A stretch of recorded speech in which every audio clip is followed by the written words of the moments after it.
All is as it was. All is. Oh, hi. That's called an earwig.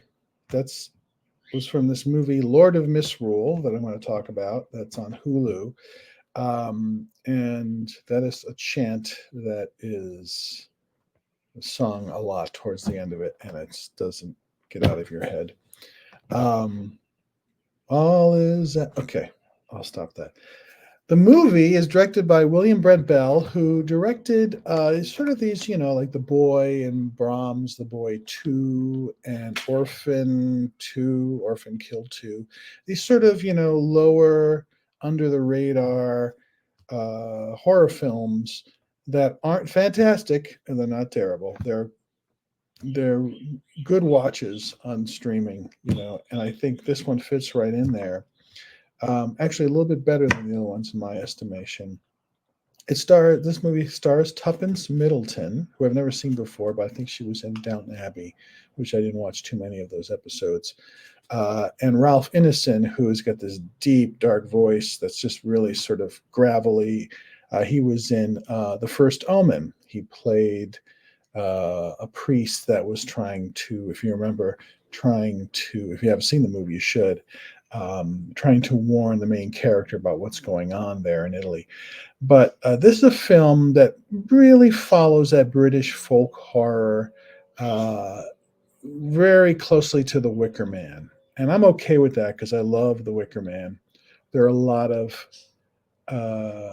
copycats. I mean, there was the remake, which was really terrible, uh, but in a very fun way. And this one is a lot like that in that it takes place in this small English countryside town, and Tuppence Middleton plays a vicar who's been there not too long, and she's got a daughter and a husband, and she presides over this church.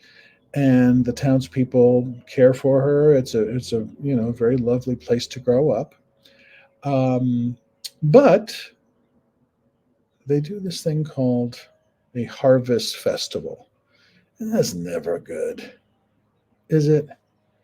It turns in, they dress up in all these outfits and they're, chanting and running around. It's fun. We're having a good time, and just for the harvest. Well, at the harvest festival, her daughter, Grace, goes missing. And this is the one scene in the movie that I just thought was not really well handled. Like she sees her being taken off, walking off with some guy in a costume in the woods, and instead of sort of like running like hell behind and try to catch up, she's just sort of like, huh? Hey, come back here, and trips over a root or something, and it was like that was unconvincing.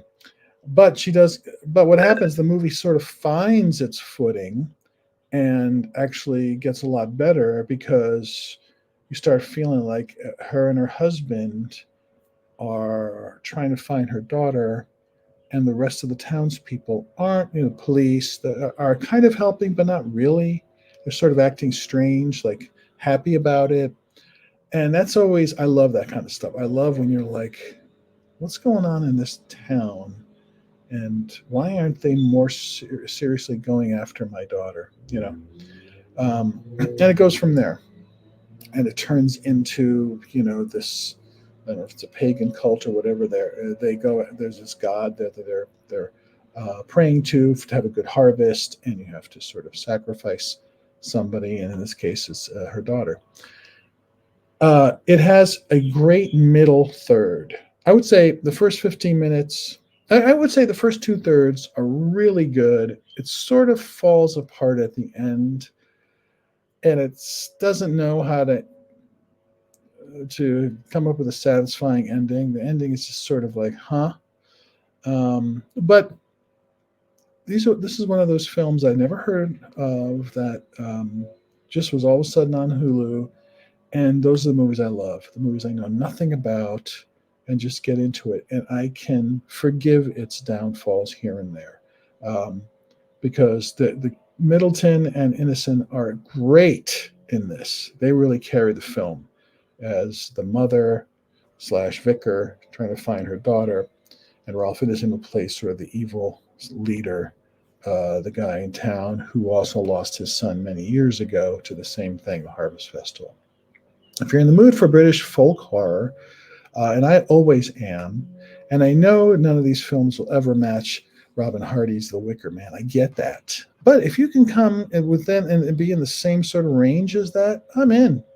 I'm totally in. So, Lords of Misrule on Hulu, Hour 44, directed by William Brent Bell, starring Tuppence Middleton and Ralph Ineson, along with Evie Templeton as Grace, and some other great sort of smaller characters, smaller roles that are just sort of like well played by everybody. So, if you're in the mood for something different, you probably haven't heard of this movie. I like to point those out. So, did I say Lords of Misrule? No, Lord of Misrule is the film, and it's on Hulu. Check it out. Quite entertaining. Forgive the last 15 minutes. Okay, everybody. Take care. See you soon. Bye.